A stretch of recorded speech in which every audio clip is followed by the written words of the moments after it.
Hello, everyone, and welcome to our special wrap-up edition of our debrief episode of Channel 71 News. Throughout the city council session, we are always meeting over Zoom every week to chat about what's happening in the city, what's happening in the city government. But at the end of every session of city council, we decide to come together in person to chat about the entire 6 months or so of city council meetings, going over the highs and lows. And this is that episode. So we're here at James's place, who's kind enough to share his abode with us. We got some baked goods, we got some tea, having a little tea party, chatting about Waltham. And so, yeah, how this is going to go? We're just going to go over some highs and lows over the past 6 months in the city and the city council as well. Doesn't have to necessarily be politics or city council. And we're just going to go over that. We'll probably talk a little bit about the election as well that's coming up.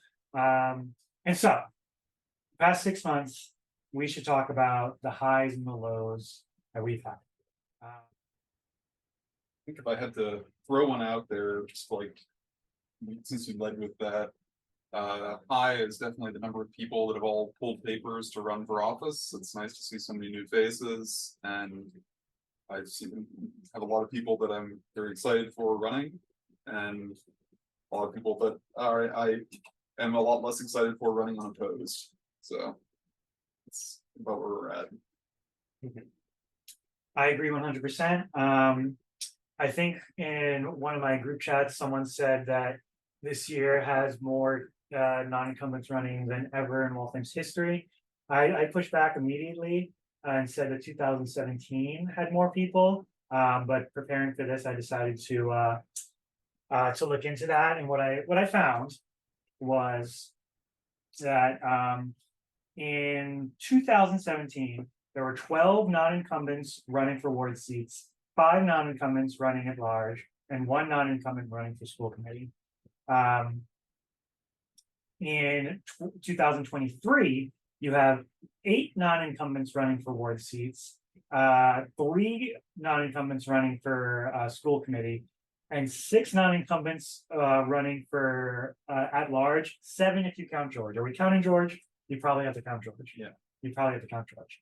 Okay. So if you count George, and you count Paul, which I guess I am. Yeah, Brasco and then the ward 9, dude Logan. Yeah, no, I'm counting Roland as well. So if you count all those people, then it is a tie for 18 non-incumbents running in 2017, 18 non-incumbents running in 2023. I'm not including Jonathan and Dwayne Champagne because it wasn't a mayoral race in 2017. So for likewise elections, it's tied. But if you're just counting for overall amount of candidates, regardless of position, then 2023 does have more non-incumbents running than any other election in Waltham's history. So definitely a high. I'm going to say high. Very happy about that. Do you guys know why? In 2017, easy. It was the Trump-Bernie effect. That is why there were so many non-incumbents running. You had a lot of like national organizations popping up trying to get people to run for office. But I think nowadays there's much less of that. There's much less pushing for people to run for office. It still exists, and it's still more than pre-2017, 2016, but it's much less. Despite that, disproportionately, Waltham has many more people running for office than the surrounding cities. Can you guess why? I don't have an answer. I'm just putting this out there. I don't know. It's I think a lot of it, like energy I've seen is people that have been mobilized by like how difficult it is to rent in the city, and like we'll note from the see just from looking at it, like the price to rent versus like what the average income is, and the reaction to the notification ordinance, but also the energy behind the notification ordinance, like that's people energized on both sides, and I think that there's just things are a little bit more tense here for whatever reason. Yeah, I think everyone is understanding that just the standard of living is just going down everywhere, and for a lot of people anyway. I guess I shouldn't say everyone. Some people are certainly doing fine, but for a majority of people, things are costing more and wages aren't going up, and so people are getting frustrated. And so I think that definitely has something to do with it. I think people are just kind of dissatisfied with the trajectory of the city. Yeah, I mean, you can say that, but like the vast majority of the people running, including the incumbents, are still like fairly well off people, 100%. Yeah, like and owning their own home. yeah, Like, you really have to be to run for office anyway. It's just takes resources. I mean, yeah, if you want to do well, it has to be a full-time job, but I mean, you really don't have to. You can The just- bar is very yeah, low. you can just show up. There's plenty of city councilors that just show up. Some don't. Yeah. Some just don't. Some just don't. Speaking of Paul Brasco, coming back to run again. So yeah, if we're gonna stay on elections, I looked up some more things just to set the stage for what it means to campaign in Waltham right now. If you're looking at large, and this year you have so many at large candidates right now. Every at large candidate is vying for pretty much the bottom spot. Of course, you would like to be the top vote getter in the entire city council, but you would settle if you're in the non-incumbent. You'd settle for last place, 100%.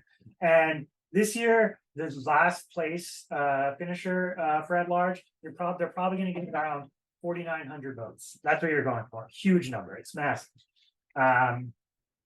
If you're Jonathan Paz running for mayor, that number looks more like 6,000, probably a little more than that. Actually, if I were to guess, and you can put me on the record, I guess it's going to be 6,150 to win, if it's close. If you're in Ward 1, you're looking for about 950 votes. If you're in Ward 3, very similar number, probably around 950. If you're in Ward 4, you're looking at 700. You're looking at 600. Sorry. In Ward 7, there's 450 votes. And if you're in Ward 9 on the south side where we're at right now, that number is only about 380. And those are just numbers I'm throwing out there. What's very interesting about that is that every ward is split into 2 precincts, and every precinct has about the same number of voters in every precinct. That's just how wards and precincts are cut up. And so it should be very similar people voting, because that's how many registered voters there are. It's just in the south side, there's just so little engagement. And the farther north you go, the more that number rises. And so associated very highly with like renter population as well. Like not a coincidence. Ward 9 has the most renters, has lowest voter engagement. And then in places where even it's like very close to 50-50, I think Ward 5 has slightly more renters than homeowners. Ward 1 has like almost exactly 50 renters and homeowners. Still elections dominated by homeowners, and which have very conservative, relatively people representing their wards. Why not? They've seen the effects that local elections have on their life. They keep their property values down. They, Keep them high. yeah. Residential tax as well. And it keeps the city looking the way that people like it to Yeah. look. Yeah, their streets look great. That's not actually true. Well, I mean, it's more that it keeps things like car centric, that type of design mode. I'm sure, of course, It's definitely. the people who get appointed by people who are, like that in council are gonna do the things that they like to see. Mhm. So yeah, definitely excited for this election. There's 3 preliminaries happening in September. Everyone's got their eye on at large, who's going to get knocked off, and to see how the playing field is looking. I'm very curious to see how that goes. With the introduction of George, as well as Paul Brasco throwing his hat in the ring, it becomes much harder for the non-incumbents to win. I'm really hoping for them, but they have an uphill battle. If you would, if any of these candidates excite you, if Lizzie Gellis excites you, if Ayala in Ward 3 excites you, if Eamon in Ward 9, any of the at-large candidates, Emma, Emily, Jonathan Paz, if his literature excites you, you have to get involved in these kinds of things. They are non-incumbents, cards stacked against them. You need to be reaching out to them, see how you can help, either donating money. Canvassing for doors is the most important part. I understand that is a big ask for some people. Just go to one of these canvasses. Don't even canvass. Just go and just get acclimated to the environment. Just get a feel for it. Socialize with these kind of folks. It's a good time. Yeah. To go outside, hang out with people. Yeah. If the weather isn't terrible, I mean, even if it is, you get to kind of commiserate with people about it. Yeah, for real. Get off the internet, touch some grass. Yeah, and it's not a high pressure thing. Like when you knock on doors, you don't have to like convince people to vote for the candidate you're knocking on doors for. Because by far the most common reaction I have when I knock on doors is, "Oh, I didn't know we had an election this year." So just like letting people know that, oh, there is something to vote for, ups voter participation, very important for non-incumbents. And B, the candidate you're canvassing for is the first name they hear about this upcoming election. Really good to have, just the first impression. So. Absolutely. Yeah, really valuably knock on doors if you have the time to volunteer. All the candidates are searching for volunteers. Yeah. 100%. It's a tall ask right now. This is a busy election season too. Very busy. Well, I'm excited about that. Moving on. Start with a high that's kind of a low. Moody Street shut down. I will say that I am happy anything happened. I'm happy that it's shut down, or I really wanted to reverse my language. It's really opened up. It's opened up to anything now. Just without a car. And so I think if the neighborhoods weren't mobilized, if they weren't speaking out at these public meetings, if they weren't calling counselors, if they weren't calling the mayor, I think the mayor would have done away with that completely. And there would be cars right now going up and down Moody Street. But I think because people mobilized, because people got organized and they did things, we got something at least. So I'm gonna start with that as a high. And then I'm immediately gonna follow that up with a low, which is the city is not taking it seriously at all. The Moody Street shutdown.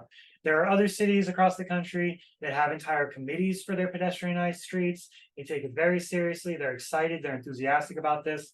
But Jeanette McCarthy is not enthusiastic about this project.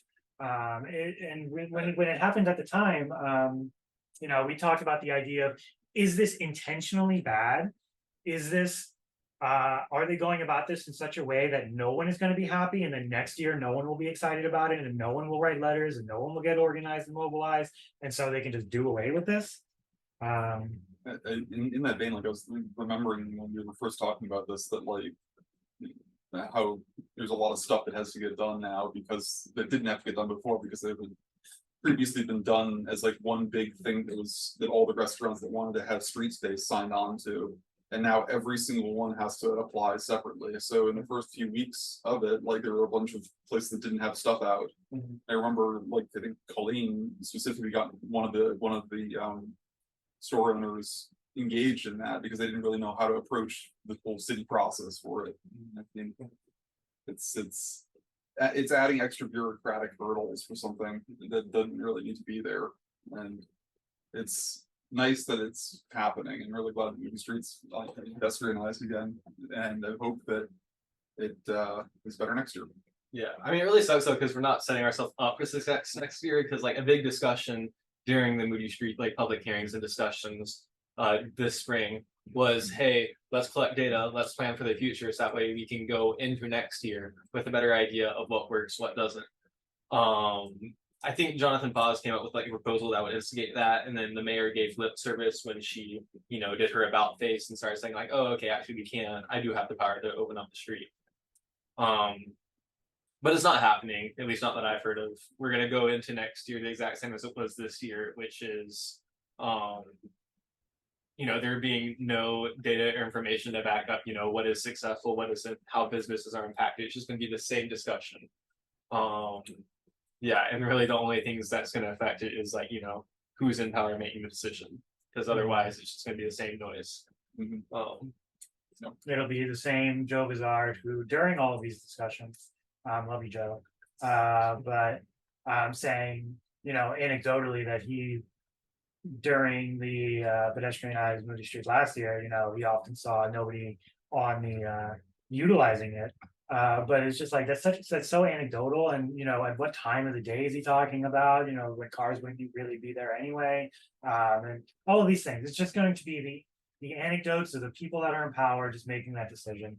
If people are mobilized, hopefully they will be. And also like the fact that was even like a thing that had like the fact that the determination is even being made in the traffic commission is kind of like a problem in and of itself, because this is like a city asset, you know, like the pedestrianized portion of the city. Yeah, this should be an economic development Yeah, thing. but yeah, the traffic commission is not like prioritizing anything related to that. They're prioritizing cars getting from one place to the other as fast as possible. They're not gonna have any kind of like an open mind towards a pedestrianized street, and the fact that the decision was punted to them means that that's what the mayor wanted to happen, you know? Yeah. That's just what it comes down to.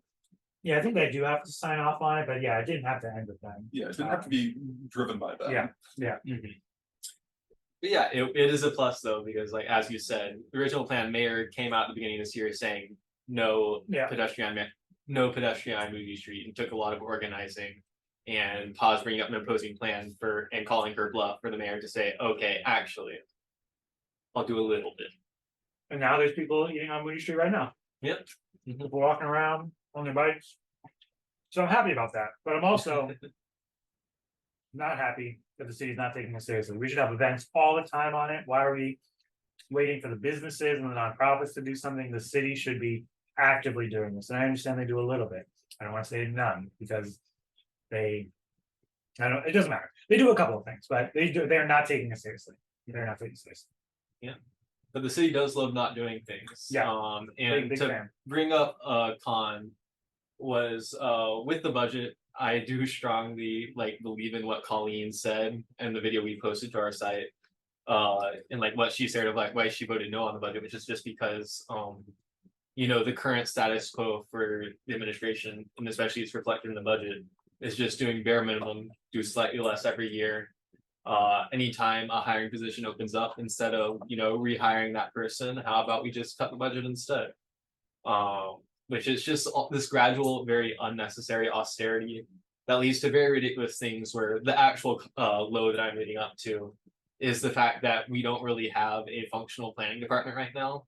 Waltham's about to go through a lot of big changes. It has to go through a lot of big changes, both because of the MBTA Communities Act, meaning we'll be zoning for more dense housing, and just generally there's a lot of advocacy for bike infrastructure. Both these things, like, you know, affecting how a city is built and designed for people, is normally headed up by a planning department, and we don't currently have a functional planning department. We currently have our law department looking at zoning changes, which is ridiculous. The law department themselves have been saying like, hey, we're not professionals on this. We don't know how to work with any of the software. Like, they're learning the bare minimum right now, trying to comply with this law, much less complying with law in a way which is like thoughtful and which will like increase the quality of life for most people. So It feels like when you have a hammer, everything looks like a nail. The law department takes care of it, but like, are they, yeah. Not the right tool for the job. yeah, we're losing out on a lot of like qualified people making our city better, because our mayor has like defunded so much of our city to the point where it's just running on fumes. Yeah. And this also came up, sorry, still stuck on the planning department especially, because I'm just brushing through so many lows right now. The master plan committee, they held a meeting that was not publicized beyond just a piece of paper on the message board, which we just barely missed, so it went unrecorded, unwitnessed. And the only thing they recommended out of that master plan meeting was to ditch the bicycle committee, like Citizen, committee. like, Yeah. bicycle committee, yeah. Mhm. Yeah, it would have been an ad hoc thing, so it would have been like citizen and city councilors by committee. Yeah, and George that's Darcy. yeah, so that's now in the can, which sucks because I was emailing my my ward counselor, Joey LaCava, who has previously spoken in favor of blue bikes and bicycling generally. I'm like, hey, what's up with that? I saw that you voted against us having a bicycle committee. And he said, oh, well, that's the role of the planning department, so the planning department can take care of that. But we don't have a planning department, right? We have like two or three people in our planning department currently that are just like, you know, they're not able to like take on more tasks such as like bicycle infrastructure or zoning. And so, And so long as we have this emaciated planning department, things aren't going to get done. Things aren't going to get nicer. Yeah. Most other cities, I'm sure, with actual functioning planning departments, also have a bike and pedestrian advocacy committee. But our city, which does not have that committee, and also does not have a robust planning department.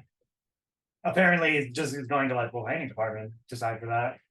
I also had a low as the master plan committee because we've been following it so closely for a year and a half now. We've been doing this for a year and a half. And yeah, just so low to that for the one thing that happened this session. It was particularly annoying because apparently it happened on literally the first day I went on vacation. Yeah. So this committee that is developing a master plan for all of Waltham, which is what people have been talking about for a while. We talk about planning, and I always have the anecdote that planning only gets talked about during the election season. For during that time, everyone's like, we need a robust planning department. We need a city planner, one person whose sole job is to plan in Waltham. And then when the election is over, we don't talk about it anymore. I think this year with like the urban planning crowd kind of getting more involved, we've been talking a little bit more about planning during the off years, which has been nice. But this is now that season where everyone talks about planning in the city. So you're gonna see a lot about that. Hopefully, I say this every election, hopefully something happens this time. Hopefully people follow through with this talk about needing a better planning department. But it's just that's what happens every year. But yeah, no, this is following up though for the master plan committee. Correct me if I'm wrong on the date, but this is following up on a master plan that was starting to be formed in the beginning of McCarthy's tenure in like 2006, which also didn't get completed. So basically, like throughout the entirety of like the past 20 years of like all the time McCarthy's been in office, like we haven't had a master plan. They almost started, and then nothing came of it, and then here we are picking it up again almost 20 years later. Yeah, I mean, I'm sure the idea of a master plan has been talked about for a long time, and I don't know. I think some of the stuff that happened that was like listed on that previous master plan did actually get done. It's just it was like reconciling like those plans. It was like reconciling what didn't get done. I think was. Well, that's good to hear. Actually, that's good to hear because I've gone through other more recent like city like planning documents. There was a transportation master plan that was made in 2017. This is also a master plan, but there was an ad hoc committee on affordable housing that released a plan in 2020 on what the city should do to address affordable housing. The Fernal had one as well. Fernal had one, and nothing has been done in regards to any of those. Like I have read through all of the affordable housing plan. Zero of the items on that list are addressed. And the city patted themselves on the back when they released that. They were so happy to put an affordable housing committee in, and then they're like, "Oh, we Came up talked with about it Yeah. for a year. Yeah. We thought about it really hard, and we're not going to do anything. But we thought about it." It's like when the Affordable Housing Trust Fund totally gets used. It's like it builds literally no housing. Yeah. So I was really upset about the master plan committee.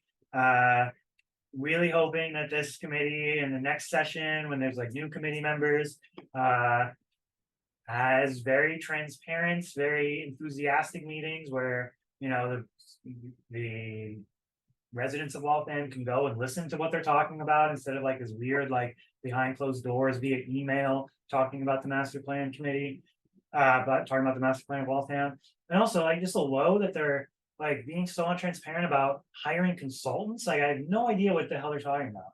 And for anyone that that knows less about that, is the master plan committee did input hearings in all the wards, and then canceled one at large. The last And yeah, the one, the citywide one. And they got all of this good information about what the people wanted. Spoiler alert, it was mostly like 90% all in every single ward about pedestrian and bike safety and advocacy, which is not an exaggeration at all. When North Waltham was coming out like, "Hey, it's dangerous for us to step out off of our driveway." Yeah. Trapello was complained about specifically. Yeah, even the words where you wouldn't think that would happen. That is what most people talked about. And so the idea was floated during these hearings to hire consultants to look at all the data they're gathering, which is also terrible data anyway. Any consultant is going to look at this and be like, "What the fuck are you talking about? What are we gonna do with this?" Not systematic, none of that. Like It wasn't advertised correctly for any real data gathering professional to take seriously. And whatever. That's besides the point. That's another one. But it seems like now they are actually going to hire consultants to look at this outdated information now. It's been like a year. And we, the residents of Waltham have no idea what's happening. What are you consulting with them about, and what's gonna come of it? I have no idea. Yeah, because I think their answer to us to like what are they going to be consulted about is literally everything, because they have kicked literally everything to the master plan committee. Except for the bike and pedestrians committee, ad hoc committee. Which was they specifically decided removed. they didn't have to talk about. Yeah. Mhm. They didn't have to consider that. Definitely a low for me. Um, I also think it partially comes like their knee-jerk reaction to asking them to do anything is, oh, we'll hire a consultant to do it. Is the fact that city government currently is so emaciated through unnecessary austerity. That normal things that a city government could do on its own, like rezoning, they're like, ah shit, we don't have anyone to do that. I guess we'll say we're gonna hire a consultant. yeah, it's always a convenient answer Yeah. with the timeline of whenever they get around to cutting the check for the person, maybe. Mhm. I kind of related to that I had like kind of both a high and a low related to the discussion of like the rat problem in the city and also correspondingly the trash problem. Mhm. So like I'm glad that Kathy Ann passed the resolution about the getting less lethal rodenticide and stuff, but at the same time, one of the more concrete ways to go after the rat problem is with food supply for the thing and going after the trash. It's Mhm. the way that that's handled, and it was just very frustrating to see her pushing back on Michael Chasen, the Trash CPW director. ordinance, and you just talked about it a minute ago. How are you doing with that trash enforcement in terms of, getting people to put trash in barrels with lids?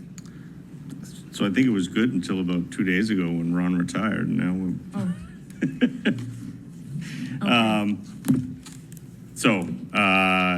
Ron was out there, he had switched going from putting trash out early to concentrating on people that weren't using barrels. Yeah. So I don't, So the plan is to still continue to do that, but you have to fill the position or pivot Yep. someone in the department. But we know if we don't work on the trash piece, the rat piece is gonna continue to be where it's at. So the plan is to continue to do that, right? or you go do carts and then you don't have to worry about people putting them in their own barrels because Right. they're given a barrel. Right, but that's like, we just talked about that. I want to be able to get through the summer. And, Yes. we have. Future. Right? We'll always talk about the future here and dream a little dream. But I want to just make sure that enforcement is continuing and you do have a plan for that. Yeah, I'll just say this, I know future, but if it doesn't happen, like, the issue is never gonna go away. We can't enforce people to do things they don't wanna do. And if there aren't barrels that they're given with covers, Yeah. the problem is never gonna end. You're terms of giving them trash. the option, like, here, you don't have an option. This is what you need to use. This will keep the rats away. Other cities are blaming us because they have those carts, we don't. So until that changes, that's your answer. We're fighting an uphill battle. Yeah, but there's an answer. I hear you.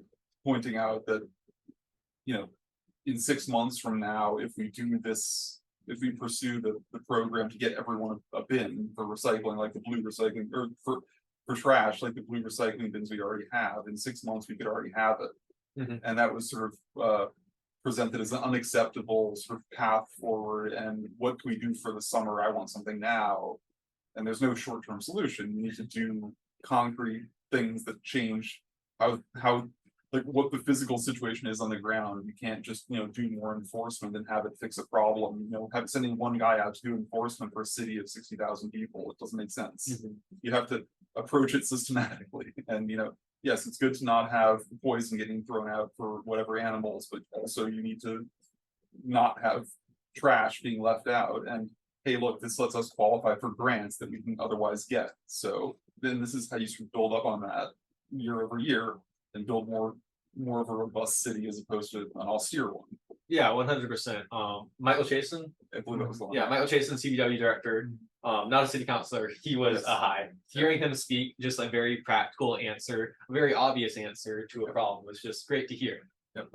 Sucked to hear city councilors push back on it, Yep. but you know, often the problems we face are not new problems, and there are already solutions that other people have figured out. We just got to go along with it, and oftentimes there's funding attached. I'm gonna put a picture of this up on the screen, but while I was on vacation, I was in Italy and they have trash containers for like to deal with like rats in cities and they're underground and people just, there'll be a container buried underground that can then get pulled up out of the ground when it's full by a truck and then carted away like a garbage truck. And instead of having like a garbage day every day of the week, it's picked up from those locations whenever they're full. I have to assume like there's some sort of system for that, but That is very cool. like the buried under the ground, the rats can't get into it. And instead of having everyone have their own personal trash bin on the curb, it's sort of set up like that in some places. There's other solutions. It's just a question of, and I mean, like, and we're the only city that doesn't have a limit on our trash that we throw out. It's true. So, Mhm. in our immediate neighbors. Yeah. One of the highs for me was at the very, very beginning of the session. I thought it was particularly hilarious when Paul Cates voted against himself becoming chair. Yeah, so essentially what's gonna happen is that Colleen Bradley MacArthur and George Darcy attempt to vote for Paul Cates to be the chair of the committee instead of Vidal, and if Cates had voted for himself, he would have been. So let's see. I nominate Carlos Vidal. Okay, Councilor McLaughlin, I nominate Paul Katz. I second the nomination of Councilor Vidal. Point of order. We don't have a second in our council rules. Colleen Bradley MacArthur, Councilor Katz. Councilor Darcy, Councilor Katz. Councilor Katz, Councilor Vidal. Councilor McLaughlin, Councilor Vidal. Councilor Vidal. Councilor Carlos Vidal. Thank you. What's hilarious about the clip is that Paul like tries to stammer. He says that he wants to second the motion for Carlos. That is not how the Waltham City Council works at all. Paul's been in many of these meetings. He knows that seconds aren't a thing in Waltham City Council. But it's just hilarious that if he had voted for himself, he would have been the chair. Like Carlos thanks the committee for their confidence, but there's overwhelming confidence that Paul should have been the chair of that as well, which is hilarious. And of course, he can do, he's going to say he didn't want to be chair. He trusts Vidal and wants to do that. But I just thought it was hilarious, absolutely hilarious, especially because on the wrap up session last time, I made a prediction that Paul was going to flounder as a city councilor. I believe I used that word. And then the very next thing that he was able to do was block himself from becoming the chair of a committee. I think I can understand him not wanting to rock the boat with the other councilors he gets along with, but also I guess this would have been something for him that would have been helpful for him politically to have, here's the thing I'm doing. But I guess it's also, this is a thing that Carlos has been doing for several years now, so it probably would have been antagonistic to have gone through with it. It was still funny that he had to vote against himself. Yeah, blocked himself.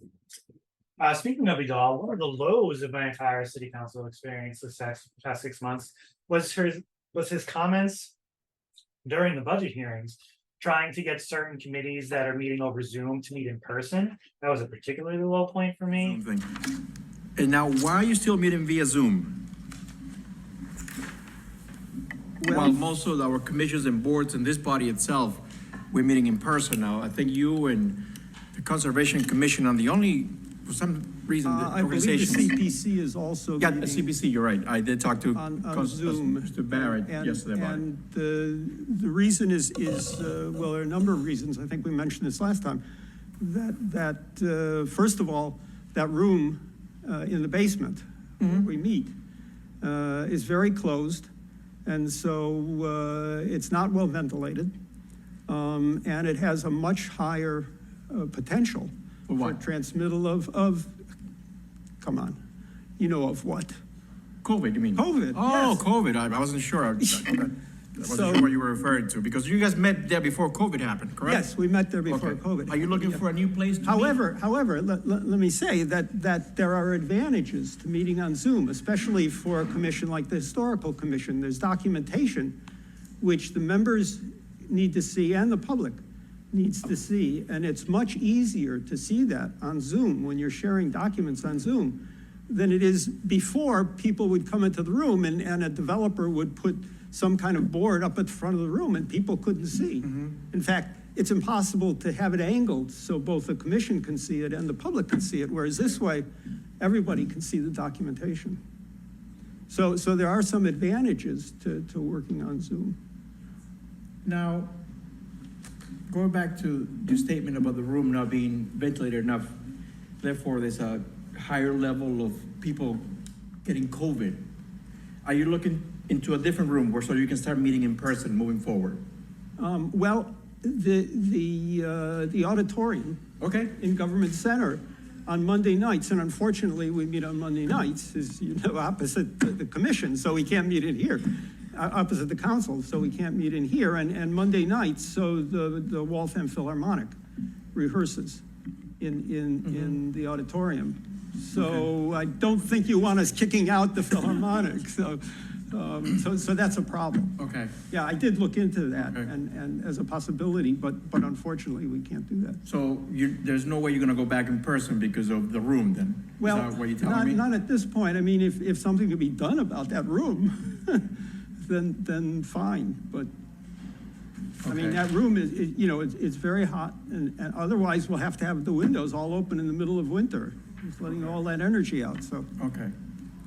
Well, in that case, I will talk to the mayor, because I think I need this commission to meet in person. I think everyone should be meeting in person. The reason being, and I'll tell you why, when we meet in person, I'm in the line of business in which body language says a lot when you speak to a board, and the respect that you pay to the board when you're in front of them. It's the same way how you are addressed in front of us today, because you're meeting in front of the finance committee. I think that says a lot about the petitioner or the person presenting in front of you. And body language says a lot about how you are presenting your case, rather than being in a video call or on a phone with no video whatsoever. So I definitely talked to the Conservation Commission, and I talked to Mr. Barrett last Thursday about it. I think it's important to start meeting in person. Low because like he didn't give a good reason. There was no good reason. Like during his talking points, he never talked about like what being in person, like how that would benefit the committee at all. And he was just like, I prefer committees meet in person. I think that's professional. Those are the standards I want to live by. That's just a shitty thing to say. As you know, you've got committees that are doing their due diligence. They're doing everything that the city requires of them. They're doing it well. And then so to just say, I want you to change it up completely, alienating disabled folks and other folks, and just making it much less accessible, just because you feel entitled to that. You feel entitled to be able to tell people how they do their own committees. It was so gross to me and so ableist, and particularly Wilton. Once again, though, shout out to the people who aren't city councilors speaking at city council. The historical commission dude who was speaking, and he pushed back against Carlos and gave very good reason for them to be remote. Yeah, it's easier, it's more accessible, it's easier to share documentation, it's easier to give presentations. There are a lot of good reasons. They're doing their job better than based on his description, they're doing their job better than they would be if it was in person, simply because it is better designed that way. Yep, and I think the Conservation Commission too, it said that like they've got a lot of people that attend the meetings that are like engineers that do stuff all over the state. And it's just more convenient to share documents on a Zoom call with everyone, and more convenient to attend without having to like necessarily physically be there. Yeah. I mean, like for me personally, like as an engineer, like I much prefer meetings I don't have to drive to go to get to. Shout out Phil Moser from the Conservation Committee, and Ward Isaacson from the Historical Committee. They both did a great job talking about that. Yep. But I think Carlos is gonna get his way. We'll see. But because Robert's rules, which is the rules that the city council has to adhere by, this is like, it makes it very hard to push back on people And so there's no discussion about it. Vidal said his shitty comment, and they said words back, and then that was pretty much it. Nobody spoke about it. The mayor spoke a little bit about much later on, about her decision to have them in Zoom versus not. But the vibe I got was that they're going to be forced to. Hopefully not. I would definitely like to see them remain at Zoom. I would like to see all city council meetings return to Zoom, all committee meetings return to Zoom, make it much more accessible for everyone. But we're not gonna get that. It's the problem, it makes it too accessible. Yeah, for real. I have a high. Yeah. Very recent, housing rights notification ordinance. Mhm. This is more high on the effort of everyone who organized in favor of it. There are very few city councilors, I think just George Darcy, Colleen Bradley MacArthur, and Jonathan Paz, who were actually like signing on and pushing this in city council. But thanks to all the organization, from a lot of the people watching this and then watch CDC especially. You got a citizen input hearing, there's a lot of momentum around this. And it's nice just forcing our city councilors to actually acknowledge the housing crisis. There are very few moments where like in their working lives, our city councilors are actually acknowledging the housing crisis, either in their personal life because they're homeowners who are just trying to see their home values rise, or like in their like life as a public official, where the housing crisis is almost never brought up on the city council floor. Like we heard this during that preserving residentially zoned neighborhoods bullshit, where they were kicking like short-term renters and college students out of single family neighborhoods. Zero sympathy, zero thought for what would happen to the people who are currently living. For you to continue to do what you do and what building does is that we need to look at that ordinance and outline and highlight the definition of what the single family in our book reads, so that there's no gray area, period. Again, and I apologize if I wasn't clear, all of the cases that I have cited say, even without a definition, everyone knows what a single-family zoning district is supposed to look, act, and live like. But it could not hurt, as I said, to address some of the attempted excuses some of these people have tried to use. Like the city councilors don't give a shit, but currently, like we are forcing our city council to at least talk about it and listen to us, which is great. There's a lot of great momentum there, fighting for the rights of renters, especially. I think like you can hear it in the rhetoric that some of the councilors when they talk about the situation, where they're like referring to people as like taxpayers of Waltham and stuff, or versus residents of Waltham, as if the people that live in Waltham and pay rent to a landlord aren't also taxpayers or contributing to the tax base of the city in any kind of way. We're just asking that you provide photocopied pieces of paper that someone else has already translated. The Housing Rights Notification Ordinance accomplishes these modest goals. These are modest goals. 50% of Waltham are renters. And I think that there's a lot of that. And I think that for me, it was definitely like a low seeing just the number of like the amount of turnout for the in opposition to the very simple notification ordinance. If they're going to react like it's rent control over notification ordinance, then they've already they've not really. They weren't even acting like rent control. They were acting like it was the total decommodification of housing. Yeah. And I don't really understand how can you just single out one industry. I mean, if you have the power to do such a thing, does that mean you have the power to shut any industry down from their customers pay? You guys have the power to say that the citizens of Waltham don't pay for their food anymore. Go to the grocery store, get whatever you want. I don't know why, I'm really asking questions I know you can't answer, but where does the line get drawn? Do you have the power to say that we don't have to pay our mortgages? Gasoline? No rent, people living here for free. That's what this ordinance is doing. It was insane. Like it's the concept, like you got to keep your powder dry. You don't need to go out immediately like that. But they did, and it's just like it doesn't look good, especially with rent. And the housing situation the way that it is, to be pushing back in that way on such a basic thing, like, it's not that controversial. And I think that it was not as they say, it was not a good look for a lot of these landlords.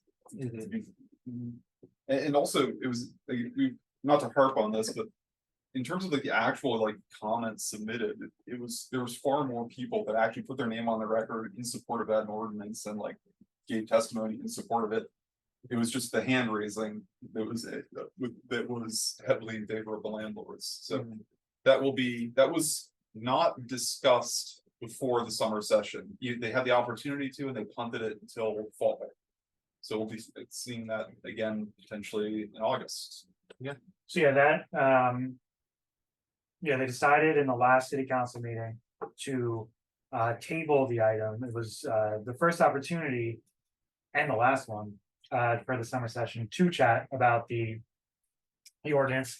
And they, like James said, they decided against it. So sometime, it could happen in August when the special meeting occurs. It could happen in September when it comes back to session.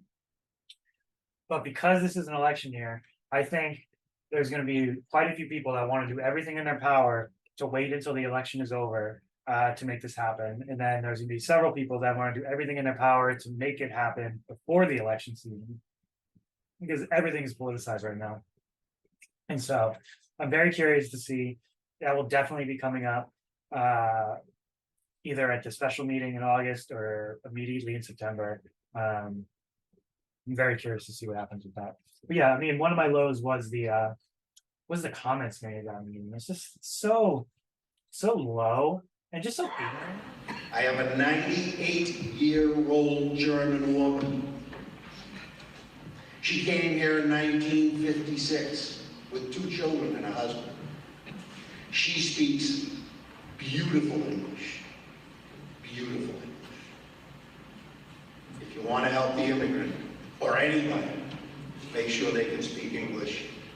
There's plenty of resources out there. This notification thing is crazy. Thank you very much. Not ignorant in the sense that it's like gross, but ignorant in the sense that you didn't read what the ordinance was. So many. I would be embarrassed yeah. to go up there like that. Yeah. Like, oh my Just goodness. like, I don't know if like somebody said like, hey, they're initiating rent control in Waltham. You need to speak out against it. But just like so many people were saying, I own property in Waltham. If this goes through, how am I going to pay my mortgage? My brother in Christ, the ordinance is how you pay your mortgage. It's getting the resources for raft, for just like helping pay your rent. That is how you pay your mortgage. If it's not like, it's wild to me. Also, like showing up with a sob story about how this is going to destroy your business isn't making a good case that you're like a competent administrator of the property. I'm here in opposition of this movement. As you may notice, I'm a younger individual. I did my part, put together my down payment, and actually was able to, with a friend, afford a 2-family in Waltham. Without the additional income of rent, that 2-family is no longer affordable. No, it's just yeah. No.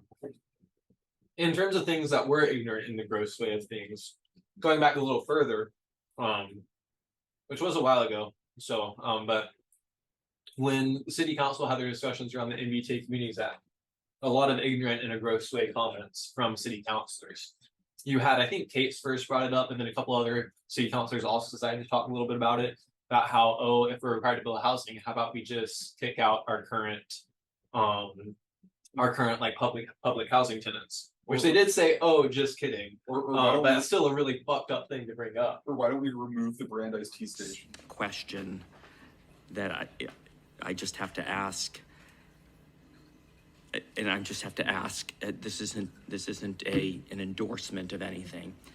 If we were to close one of the transit stations, let's say we're going to close Roberts, and we will only have one transit station, what does that do to the numbers? Does that do anything? What it means is that you'd have to have the entire 1,991 in the Carter Street area. But we I wouldn't mean, need, I don't think we have the authority but we wouldn't to need close the 4,000. MBTA station anyway. It wouldn't. We still need 3,982. We still need that same number. Yes. That was the other one. Which once again doesn't change anything, but they're just like, spitballing how they could be pieces of shit. Yep. Sorry, that's a bit strong. I don't know. They were being rhetorical, but why would they even bring? I stand by it. And Yeah. who wasn't being rhetorical Yeah. was or not Kathy Ann, Kathleen McMiniman, who I'd like to reshare the video from like years ago where she went on this like insane conspiratorial the libs are coming for our pristine suburbs rant. Direction. And if you think this is bad, you wait till the federal government, under the decree that's going to be given to us to get rid of the suburbs and create urban areas, and fairness will take place. To remove the suburbs. Yeah, because it was. Yeah. But a little bit of that came out during that MBTA Communities Act City Council discussion as well. When it was this very I think it's like a Yogi Berra, no one's gonna want to live here because there will be too many people. There's so many people that it's unpopular because it's so popular. If we build more housing, so more people can live here. It was just this very evident disdain for the idea of any new people living in Waltham. Just very circular too, in a kind of way, because it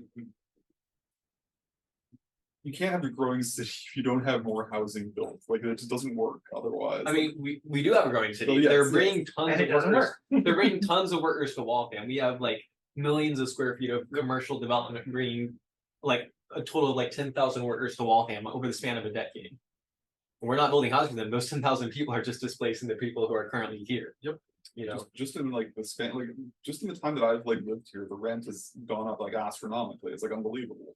When I moved to Waltham, it had the lowest rent out of Weston, Lexington, and Newton. Now it is higher. Is the MBTA's Community Act a high or a low session? I would call it a high, something because nothing good came out of it so far. But it forced city councilors to talk about it. And I think it's good to have our elected officials actually talking about the housing crisis, because it is genuinely just the last thing from their mind. So many people, I think Bill Hanley on his campaign website, I was checking out his housing policy because he responded to me a bit on housing discussions. So I looked up his campaign website, and the only thing he had talking about the housing crisis in Waltham wasn't even talking about housing crisis. It was it was his policy position being, hey, we need homes to grow in value. We need housing to get more expensive. And that was the only thing he said about it. So with that in mind, just another reason to vote, especially if you are a renter. It's because our current elected officials and some of the new runners like Bill Hanley, genuinely you are so far in the back of their mind. You are so far. First of all, you are so far removed from what they care about, because they just care about housing getting more expensive, so that way their home value grows. Whereas everyone else is suffering because home values are rising. Housing is getting more expensive. That's just class war, yeah. Yeah. I had the opportunity to talk to the guy running against Cates in Ward 7 and Robert Davis. And he also is of the mind that he just wants to return to the way things were. Ooh. Specifically in the time window before, or rather after the streetcars got taken away, after that, but before, I guess, something happened. But definitely cars on the road, definitely suburban sprawl, but none of that streetcars, none of that density. Oh yeah, no. Anytime anyone in Old Waltham's nostalgic, it's always for 1940s to 1970s. Yeah. When white flight was happening, most of Waltham was getting deforested for single family neighborhoods. When it became illegal to build a lot of dense housing with exclusionary zoning laws. That is what they were reminiscing on. Yeah, it's not Old Waltham, which was all farmland and women workers unionizing. They mean white flight. Yeah, which is very funny when you also think of things. I think you brought this up. We're even talking about so many disparate things, not even to the degree of the way our exclusionary neighborhoods are designed, but just in regards to something as simple as bicycle infrastructure. I think one of y'all said Kathy Ann Harris when discussing bike parking, bike racks on Moody Street. she was like, oh, bike racks wouldn't fit on the actual Moody Street because it doesn't fit with the historical character. Yeah. When people have been biking on Moody Street far longer than they have been driving on Moody Street. And also, yeah, cars are not historical. Yeah, I know. Whenever people talk about like old Waltham, wanting to turn to that history, it's only ever that brief period. Yeah, it was when them and their parents lived in Waltham. Yeah, that make Waltham great again era. I want to go back to when I personally was 14 years Yeah. old. On one of our debriefs, very recently, I asked what your predictions for MBTA Communities Act was. Have you put any more thought into it? I what do you actually think? have no predictions, especially because we don't have any professional planners or. How long will the state give us until they're like, yo, do something? Oh yeah, so the absolute deadline for enacting zoning changes is December 31st of 2024. So to finish, to be at the end, to exact to it? rezone, Okay, to like pass the Interesting. laws. Interesting. Good to Which know. means in like no way like anything's happening before the end of this year. Yeah. Like they're gonna Not put us out yet. last minute for sure. It'll be the last city You council. can have meeting a next huge impact on what Waltham will look like in the future, how affordable Waltham will be based on this election. So yeah, I have no idea of any predictions of what will happen. I mean, But it will be hugely influenced by this election. Yeah, So if yeah. you want a more affordable and more inclusive Waltham, like vote for people who are talking about that. And also, yeah. And do not vote for, don't vote for Jeanette McCarthy. I mean, Yeah. that's not a And- secret. And also, not even just voting, but just being aware, being engaged. Mhm. Yeah, I mean, if you've not watched our show before, if you don't know MBTA Communities Act is, we have to rezone for 4,000 units by right. And we're gonna have, the city council is gonna have some say in it. It's No, not city council actually has 100% say. 100%. Yeah, I think 100%. 100% to up or down, or No, 100% to draft everything. okay. Yeah. Okay. Oh yeah, I think Uh, in the like the 50s through 70s period. By the way, make Waltham great again, that time period. The one thing they did do really good was public housing creation.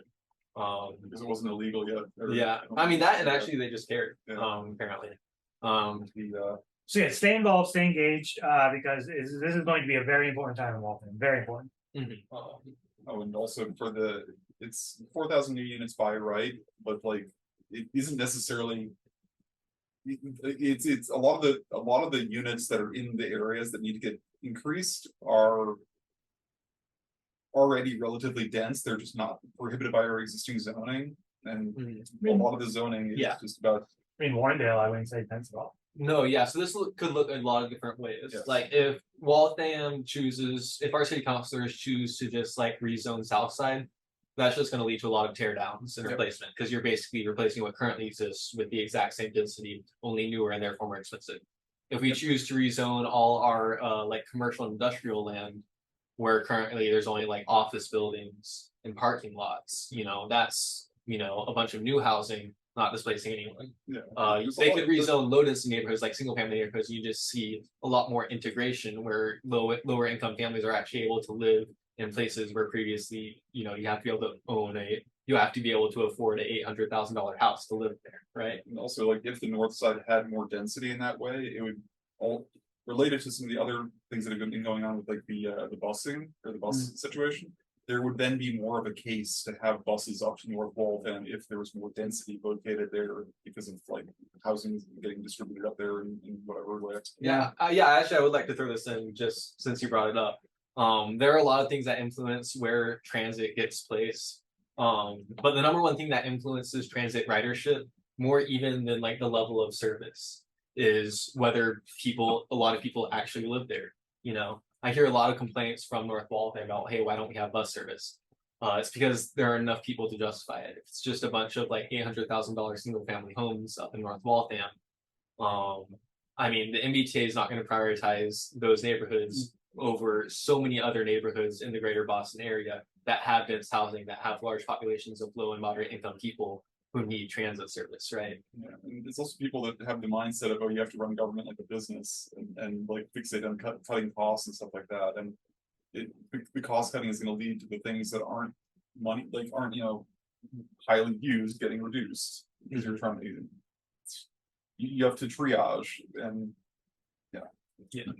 With the MBTA's Communities Act, with the 128 remodel, Waltham is going to look very different in a decade. Very, very different.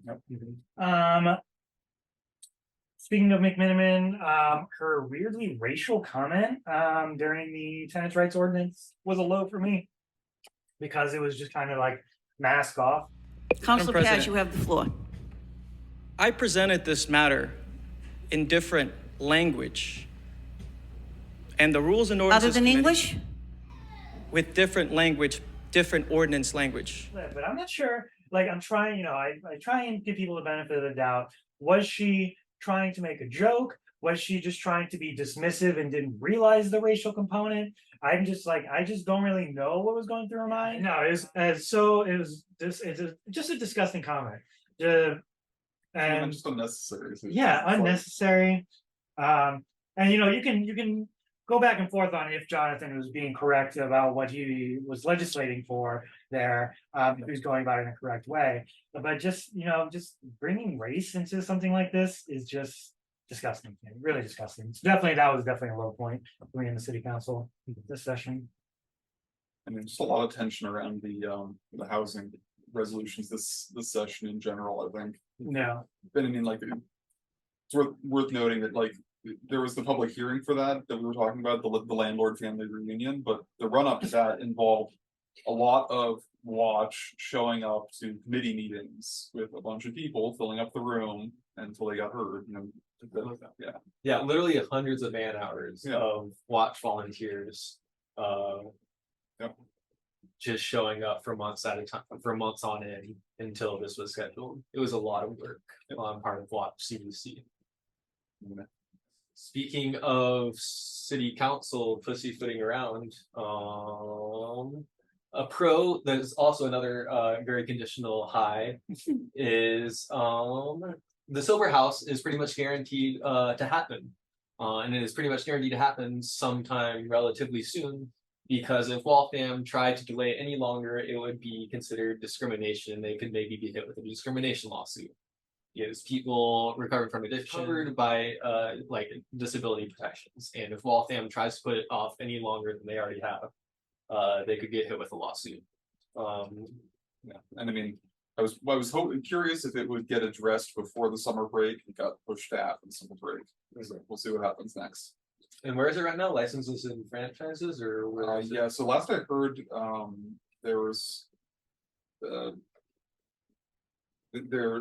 neighbors that have an issue were in discussion with the city attorneys, I guess, about what the agreement will be. So I guess because there can only be so much that they exact out of this agreement, so they just have to come to terms on what that is. Yeah, and the sober house person, I think, made it very clear that there won't be any major like changes to like the actual makeup of the house, because any like major like things that would require going back to the building department, for example. Yeah, because he made pretty clear that would almost certainly be like discrimination by intentionally delaying the process for no good reason. Yep. Yeah, you be making a mountain out of molehill, like, oh, you have to relocate these stairs or something like that. Yeah. Some of those comments were pretty gross too. Folks really love their property values. But They we kinda- have to report on them, Yeah. because at the end of the day, like, this is people's lives, and like the city is for everyone to live in, not just the people that happen to have inherited a house. Yeah. Mhm. I have one more low listed here, the Pride resolution. Not everyone signing on to the Pride resolution was a particular low for me. In 2021, we had the first public Pride. It was in someone's backyard and it wasn't a complete public invitation, but that was like the first time that the city all came together for an active Pride celebration. The year before that was the first ever in Waltham's history Pride resolution, sponsored by Christine Mackin. And so we're making progress, and all the city councilors, especially in Massachusetts, especially nowadays, they all have to say, oh, we're 100% complete support. They have to. That being said, there are some exceptions, like Kathleen McMiniman, who actually did not even vote yes on the original resolution. It was a roll call, and she voted present, which is just like crazy. Yeah. So this year, very similar Pride resolution now. It's an annual thing now, which is great. People have to sign on to resolutions if they support it or not. And not everyone did. And that was a really low point for me, especially because several of those people came to Pride. And it's just like, what are you doing here if you're not going to sign on and publicly say I support it? Once again, it was just Jonathan Paz, Colleen Bradley MacArthur, and George Darcy, right? Thomas signed on late. Yeah, Thomas Stanley. Tom Stanley signed on the day of as it was going around. But and they'll say that it's politicized. But I mean, everything is politicized. You signed on to a million other things this session, despite an election year being happened. Like, what is it about Pride that was too political? Like, what we're talking about people's lives. We're talking about the safety people feel living in the community. And then to show up to Pride after that is feeling bad about it. Yeah. Yeah. Well, it's also I mean, they can say it's political, but it's also kind of like grade school behavior, because it's like if Jonathan Paz, Colleen Bradley MacArthur, and George Darcy said not to jump off a bridge, would you jump off the bridge? Yeah. Like it's I don't really get it either. well, again, honestly, when talking to some of these counselors, they kind of want to have it both ways on this kind of thing. Yeah. So Yeah, like I understand the tenants' rights ordinance. If like if that came to a vote, the people would be like, "Oh, this is very politicized. I'm going to vote no." Like I could like I don't agree with that at all, but I could at least I understand that. I understand where you think it's too politicized for you to just vote one way because Jonathan will be able to claim it as a victory. But I mean, Jonathan, Colleen, they've just been supporters of Pride. They're not championing it at all. They're not championing it even in the slightest. They're just doing this annual tradition of making a Pride resolution, and you're not going to sign on to it because you're a baby and you think it's too political. And also, it feels like projection too, that they think that's a political thing as opposed to just like a resolution. Yeah. To talk about. Yeah, because they're not going to put it on their literature that they got a unanimous Pride resolution through after all their hard work. They just they're doing a thing that we've always done recently, and it was sad for me and the community to not have the entire city council sign on to it. Also, just like needlessly personalizing the thing too, because it's not like this entire. It's not like the Pride is just those three counselors. They really didn't have that much to do with at all. It's just they were asked to present it by constituents. Yeah. So that's just not a good look for the counselors on that front. Absolutely not. This just popped in my head since you were just talking about the housing rights notification ordinance, by the way. I still think it would be more political, like they would be making political if they voted against, just because the housing rights notification ordinance was one of the recommendations by the 2020 report from the ad hoc committee on affordable housing. One of the recommendations was, hey, we should have something that guarantees that renters are notified of their rights prior to eviction. That's what I heard. Yeah. Once again, there are a lot of really good documents that city council and our city government has produced, such as the transportation master plan and the community affordable housing report, which have a lot of really good suggestions. Like genuinely, I think they're great. It'd be really cool if city council acted on them. I need to double check. I need to fact check myself on this, but on the subject of things getting done last minute because of the related to the MBTA Communities Act, I think one of the things listed on our action plan was improvements to the bus stations and stuff of things that were in the works, and that now those bus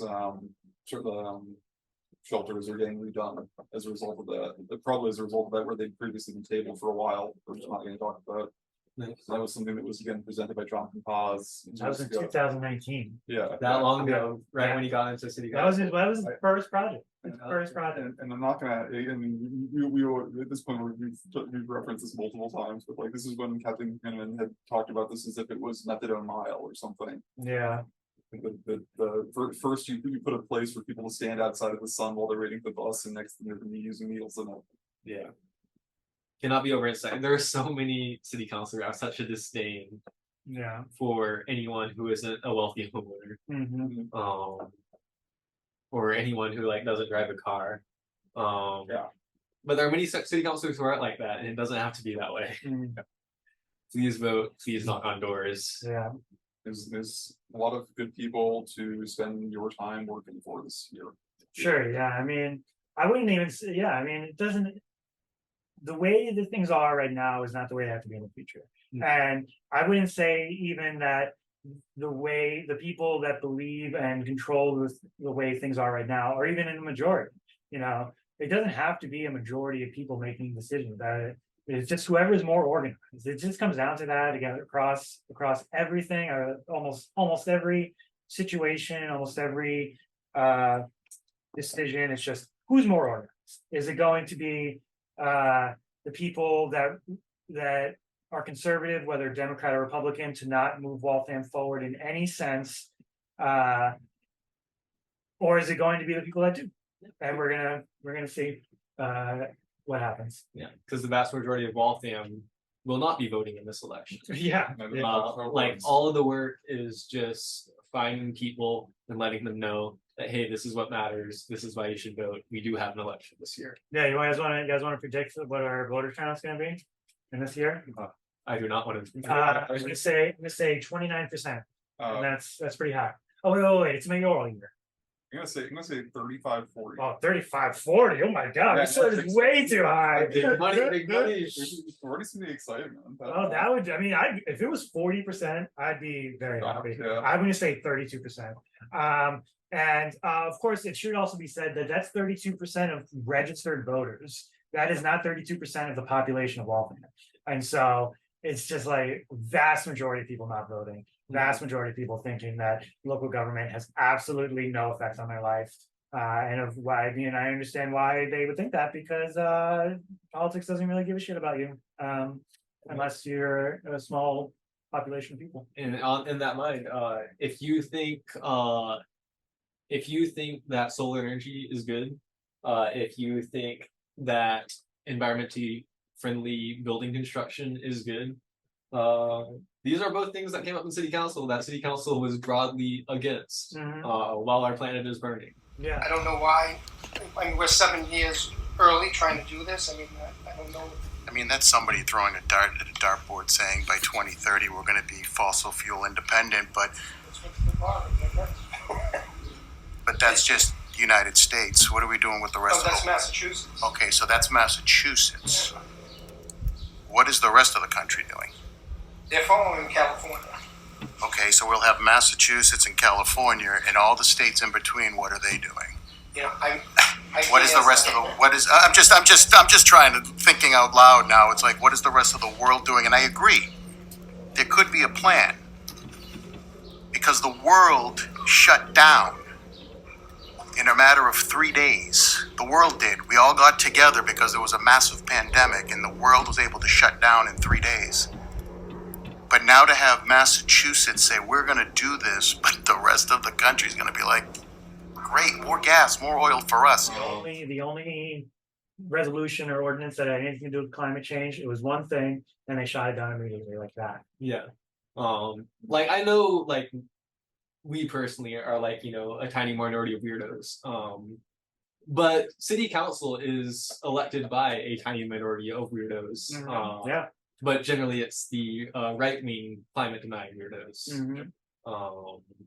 It'd be better if it was the other weirdos who, want to have everyone housed and have us doing something to fight climate change. That's not what government's supposed to be about. That's literally what people believe. I can't. That's insane to me. I mean, that's a lot. It's like taken for granted that the role of government is to make sure that no business owner loses money operating in the city or something. That's some people's philosophy of government. That's literally what they believe. Okay. Well, this has been fun. It's been a year and a half of Channel 71 News. Moving into our fourth city council session. I'm excited to continue doing this. I mean, our videos are getting more popular every single time we upload them, so more people are watching this than ever before. I know a lot of people that don't even agree with us watch our show, which is hilarious. It just goes to show that like there's so little news coverage going on in the city of Waltham. It is so hard to find out what's going on in the city. It's so hard to find out what's going on in the city government. And our, like I like to think I put a lot of effort into this, but there could be a lot more effort into it. but you know, a lot of people still watch this, excited to expand on it, excited to do more. And excited to continue working with both of you. A lot of city government is sort of feels very unapproachable, and I think all of this project has been us trying to make it more approachable. So Yeah. I'm glad that people are watching. Okay, we'll see you in August. Thank you. Bye, guys. See ya.